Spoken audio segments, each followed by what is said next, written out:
Hello producers, it's Ozgun here and welcome to the channel. So my first mastering video is now 4 years old. I had another mastering tutorial, FL Studio mastering only with stock plugins, and that video is like 2 years old now. Since then there are many new plugins, both stock, both third party I start to use, and my mastering chain is kind of updated, and also I can say that it's more simplified now. So in this tutorial I like to show you how I master my tracks, and we will do that like with third party plugins and stock plugins, and after that we will just render and compare two versions. So eventually after watching this video you will be able to see how to master with stock plugins and the third-party plugins at the same time. And if you're ready, let's jump to that video. So guys, we will just master the track that I produced on Next Chapter live stream. So if you haven't checked it out, I'm also gonna put a card and put the link to the description. So this is almost finished, a big room techno track. The mixing is not fully finished now, but it's okay for the sake of this tutorial. So let me just quickly preview the track for you. Stars in my sight, endless horizons,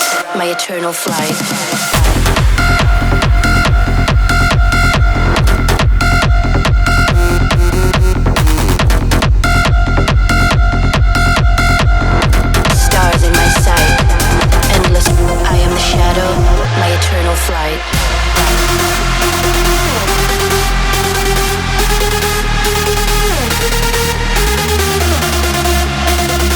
Endless horizon, my eternal flight.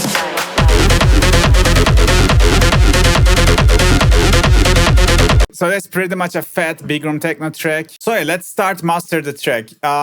This is the pre-master, goes to channel 1, and I'm gonna unroute it from master and I'm gonna route it to third party and stock parts. So I will just show you two different mastering chain in these two channels of mixer. So as you see, my pre-master looks like it's master, right? Because the mix is clipping as hell. So if this was rendered at 16 or 24 bits, we will just have a clipped master which couldn't be fixed and used in the mastering, but I rendered it in 32 bits, which means if I lower the gain of it, I can just have a healthy pre-master now, because 32 bits has extra headroom.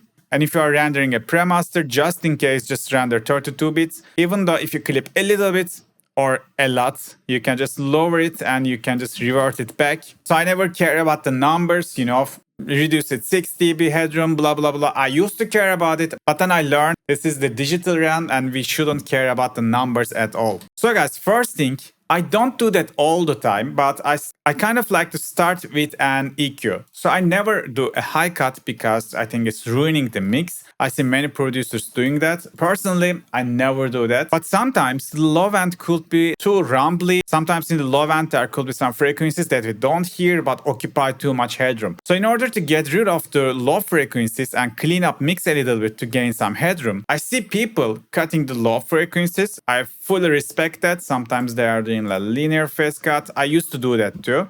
But now I just stopped doing that. Instead of a low cut, I started to do a low shelf. So maybe something like this, not too hard, maybe just a little bit like that, maybe till 25 Hertz, something like that would be enough. So let me mute the EQ now, and we can just take a look of how the low end looks, which is the preset that I use to monitor my low end with span. My eternal flight. So as you see, the F1, 43 Hertz, this is the root key. It's okay. That should be the biggest thing in my low region. And you see like there are some rumble in here. There are some frequencies. I think this is acceptable, but just wanted to show you if this was the low frequencies was louder, this is what I will do. So just like an EQ like this, just a shelf.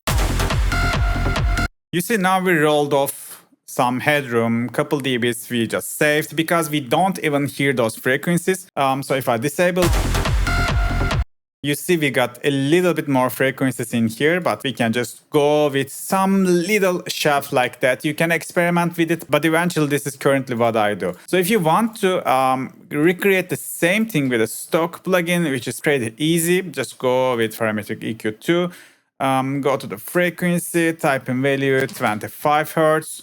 The bandwidth, I will put it flat, order step 6, something like that. And let's roll off. Let me check how. So I roll off 7 dBs in here. So let's put it on 7 dBs. So So now we should get the same result. So that's the stock plugin. That's the third part. Kind of same. So yeah, this is what I will do. Let's keep it. Let's keep it. But as I said, this was already clean. So there wasn't too much rumble in the low frequencies. I will probably don't put any EQ. But yeah, let's keep it for now. The second thing on my master chain is a glue compressor. So recently I'm using TR5 bass compressor. And there are many similar versions out there. For example, this SSL bass compressor is just like the same thing. But yeah, I'm currently enjoying this one a lot. I like the character of it. So that's my preset. Ratio 2:1. Attack is 10 milliseconds. Release is pretty fast, 0.3. And as you see, there's a sidechain pass knob in here, which I like to use. I didn't use it on my previous mastering videos, but this is what I do for the last maybe 2 years. So this sidechain high pass means it's telling the compressor that doesn't get triggered when the low frequencies, when the kick and bass goes beyond the threshold, you know. So if you don't have any sidechain high pass, the kick and bass is obviously the most loud part of the track, and the track is gonna always get compressed because the kick and bass always gonna reach the threshold so easily. So then we will always be compressing the mix. But if you have the sidechain high pass, the compressor doesn't listen the kick and bass till 150 Hz, which means it can just focus the mid and high frequencies, so which is perfect for mastering glue compression. So let's try that. I'm gonna go to the drop and I'm gonna aim for like maximum 4 decibels of gain reduction.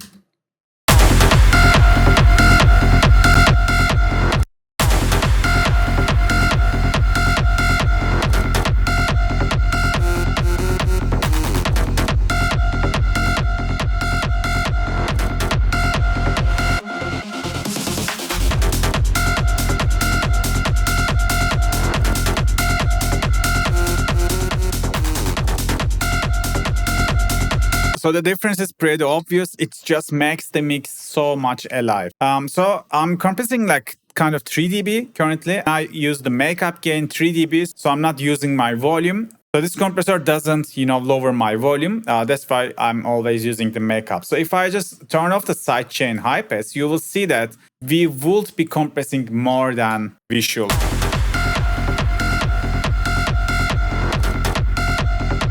You see almost 4 dB and constantly compressing, but with sidechain high pass.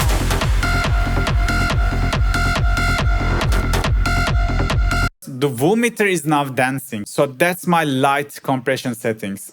If we want to just mimic this as a stock plugin, I recommend you to just get this Frank Paul SSL compressor, and we can easily recall the same settings as I use in this third-party plugin. So attack is on 10, release is 0.3, so let's put it 0.4, something like that, or maybe like this. Ratio 2:1, let's put it like that.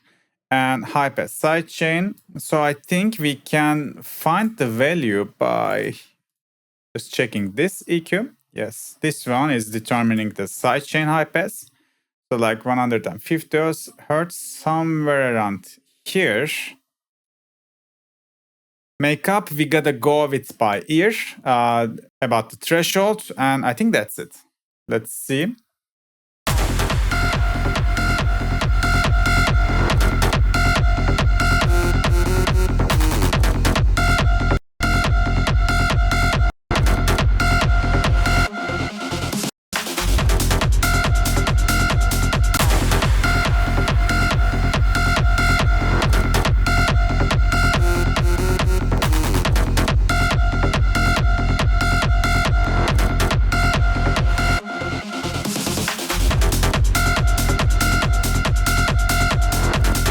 It's pretty hard to match with ear, but now we are pretty much close with the third party. So it's not gonna be exactly the same, but still I think that's perfect. So after compression, next thing, I like to put my span to the default mode. And this is where I use color EQ, adding color EQ. So I most likely go with this open up preset, which boosts 4K and also 8K. And so the middle buttons, are the frequency, and the bottom buttons are the how many decibels you are boosting or reducing it. So I will just go check span and see which frequencies I'm lacking.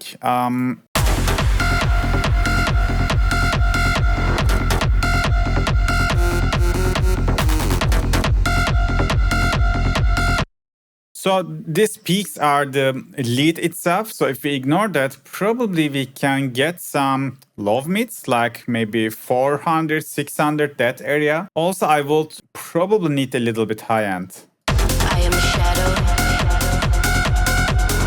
I am the So when all the drums are playing, the high end is not bad. So yeah, the 2K, 4K, that frequency, and also especially 400 hertz, this area, this low mids could be boosted. So let's boost 4K with 2 dB like this, and 8K. 8K kind of okay. What if we boost like 12K a little bit? I am the shadow. I am the light. Drifting through galaxies, stars in And what about 400 hertz? Let's go like this. I am the shadow. I am the light. Drifting through galaxies, stars in my sight. Endless horizons, my eternal flight. I am the shadow.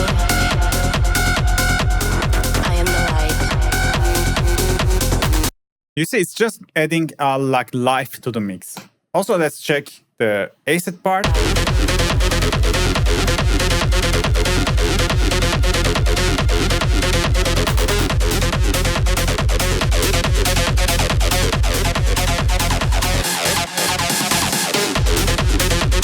So usually I would maybe put a reference track and compare, or I would do some more critical listening, but this is the process I'm making. So that's why I'm not going to dial into the knobs forever, but usually that's what I do when I release tracks. So okay, how to do this coloring EQ with stock? I think again, Patcher is going to save us. So there's simple EQ general preset. And for this preset, you don't see the numbers, but we can just see it in here. So we can boost a little bit. So we can boost a little bit low mid like this, but the bandwidth probably not that high. And can we fix the frequency a little bit to here? Just like that. So I'm gonna just try to get close, and a little bit 4K, just like this. And a little bit high end, just like this.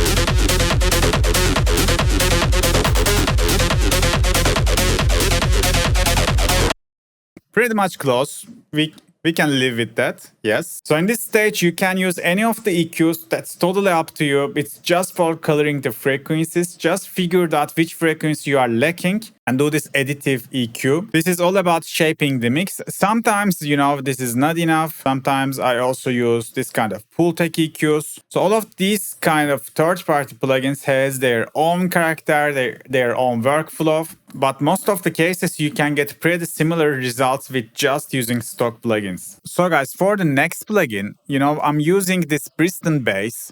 This plugin is discontinued. They just changed it to something else. I think this is not purchasable now.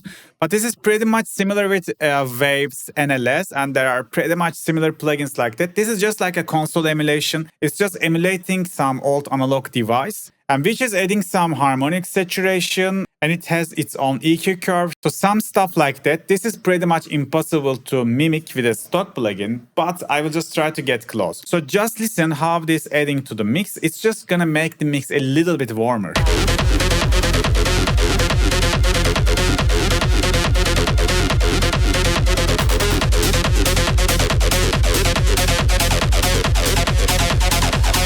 So you see, it's just very subtle.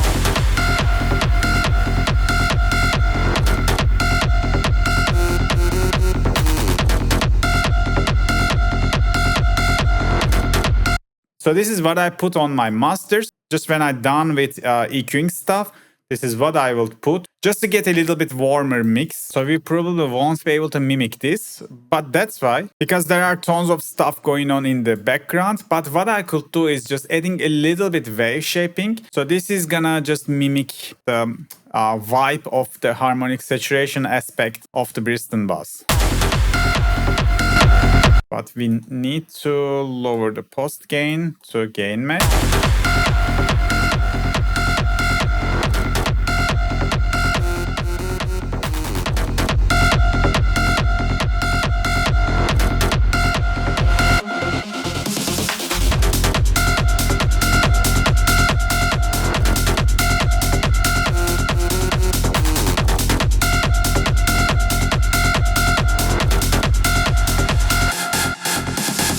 So okay, I'm just gonna put it like that. I'm having a very light curve, but it's just adding a little bit harmonic saturation to the mix. Again, this is not gonna be compatible with the Bristol, which is doing tons of stuff in the background, but still this is what I would put if I need to only master with stock plugins. So guys, if you're enjoying the video so far, don't hesitate to click the like button. This is the feel of this channel. This is our weapon for the vampire YouTube algorithm. So let's continue our tutorial. So next up, I'm just adding an Ozgun and I'm gonna go with Auto Master. You will understand why I'm doing that. So just go for the drop and start Auto Master.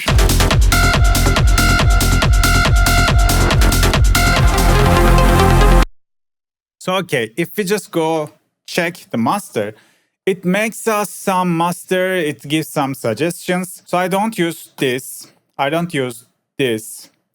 For the major, so this is pretty extreme, but I can just keep having the, the stereo imaging suggestions that it gives. And it gives us a stabilizer. This is like a Gullfoss. It's just an auto EQ. I don't like to use it on the low frequencies. So I don't want it to mess up my low end. But for the mid and high frequencies, it's okay. Let's keep it. It's not a rock, it's EDM. And then dynamic EQ. I always keep this. It's always find the frequencies that needs to be reduced. And it usually makes sense. And for the maximizer, I don't use it. So this is what I do for the Auto Master. Just get the imager, stabilizer, dynamic EQ. So that's good, we can have it. And after that, I'm just putting another Ozgun. And it has an EQ. Let's mute it for now. I'm not sure if we need it. It has the dynamics. Let's check it out. So that's the stock dynamics, stock multiband compression. So I just go to the drop, solo the bands, and aim for, I don't know, just maybe 1 dB compression. Sometimes it doesn't necessary. Sometimes I don't use it, but sometimes I just do it like that.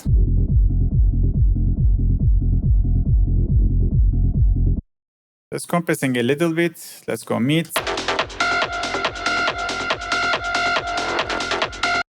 And let's go highs. That's it.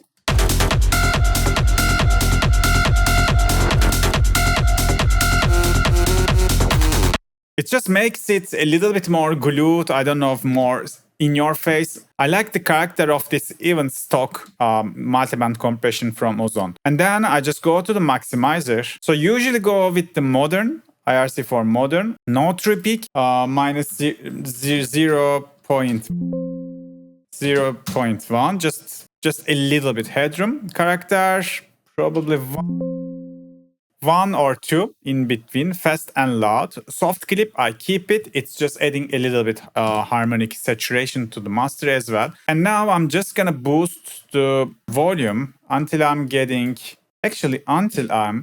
the headroom fully and getting like at least RMS or loops, doesn't matter. Also, let's open this. Like minus 6 loops, let's say. Okay, let's do that.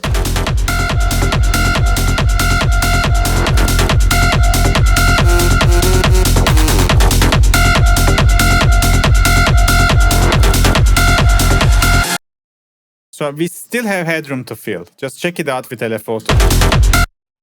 You see the kick hasn't touched the ceilings yet. Let's push it more.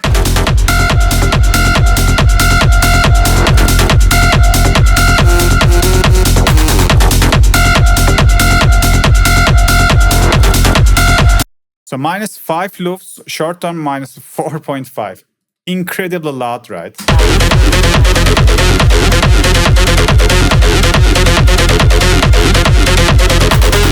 So I always lower the output of Ozgun, not the input, because if you lower the input, it's just gonna mess all the settings in here, obviously. So just lowering output to hear. Sometimes the loud volume just could trick you. Just monitor your master in silent volumes, less loud volumes, in order to detect problems. Sometimes it might be overcompressed, then I will just reduce the gain boost in here.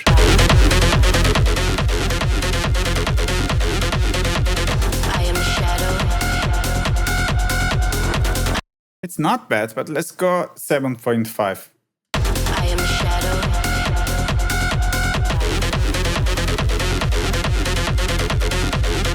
Okay, I can revert it back.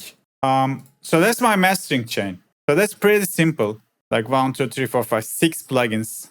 So in total, it's just 6 plugins. And as you see, we already got a perfect master. So I'm going to try to mimic this with stock plugins as well. But I think it's impossible to mimic what Ozgun does. Impossible to mimic multi-band imager. The stabilizer, impossible to mimic with stock. Dynamic EQ, it's very hard to get. But still, we can go with emphasizer for the mastering plugin, emphasis, to maximize the stock version of mastering with the same amount. So let's put the output to minus 0.1 and I'm going to put it to the loud. I don't know which one is similar to the modern. I have no idea. But we can put the same input gain, 7.5 dB. Emphasis auto envelope. I'm not going to touch anything like this. And let's compare.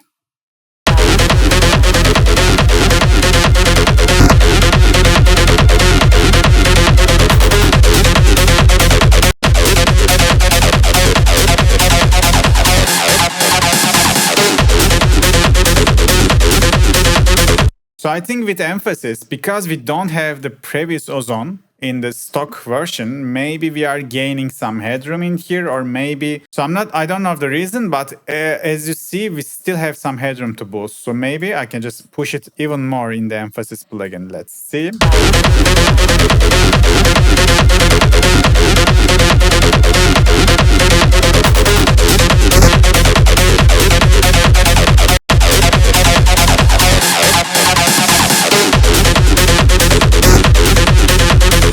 Pretty close.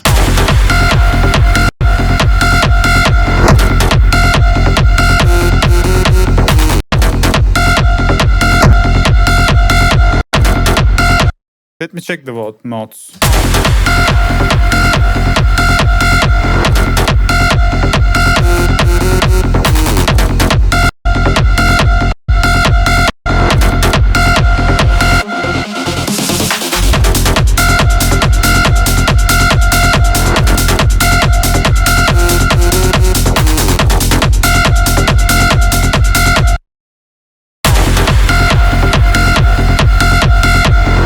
This is still louder. I'm gonna push it more with the emphasis.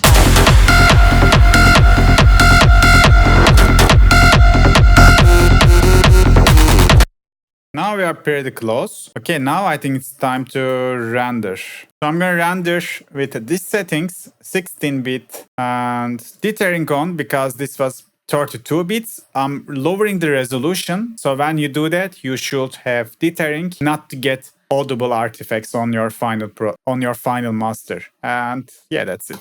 And this is the same settings. Now I'm rendering the stock version. Okay guys, the masters are ready. So third party one still looks more maximized. So it's checking the first drop. Endless horizons, my eternal flight.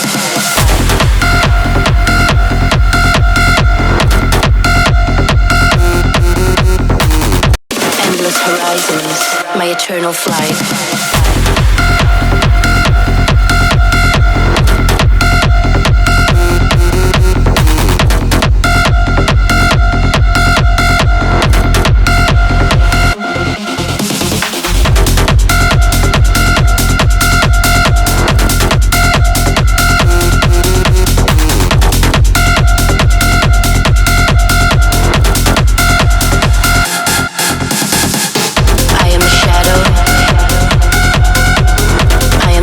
So I can say that the loudness wise, they are pretty close. But the thing is, the third party one, I think because of this Bristol bass and Ozgun standard, it has more color, it has a proper low end. And I just want to check if this is because Bristol bass and Ozgun standard, or it's because of these EQs, you know, the first EQs we put. So in order to test it, we can just mute all the plugins. So now we only have this EQ plugin on the bot, right? So if I just go and swap the phase from the one, we should only hear the difference from two plugins. Wow. I'm just getting complete silence, which means this two EQ currently doing exact same thing, which is pretty amazing. Am I mistaken?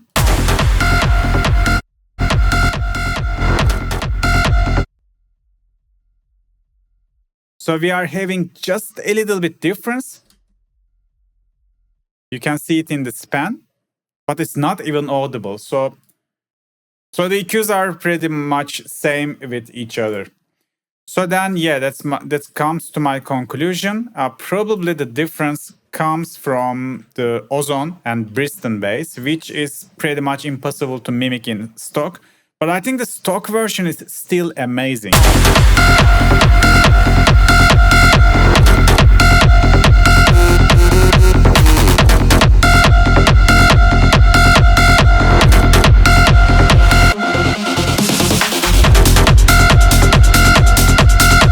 So if I will just add a little bit like low end boost, probably we will get pretty close. I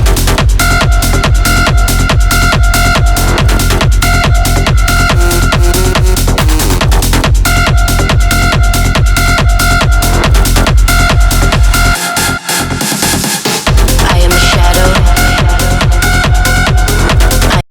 Yeah, pretty close, right? I could just go to the stock mastering and this EQ with high shelf, I could just put it after or before the wave shaper to get a little bit low end. So and then it's pretty much same with the third party plugins. So yeah guys, this is how I master my tracks. This is my chain and this is how to recreate, mimic pretty much same chain with the same logic and get almost same result. So let me know in the comment section which one was your favorite. Do you like the stock version or the third party? I like to hear your opinions about it. And also guys, in the next video, I'm gonna have my third party master. I'm gonna compare it with online AI mastering services including FL Cloud and Lander and the other ones, and we will see if the AI master is as good as the human master. So if you don't want to miss the next video, just subscribe to the channel and turn on notifications. Today that was it guys. See you on the next video. Bye bye.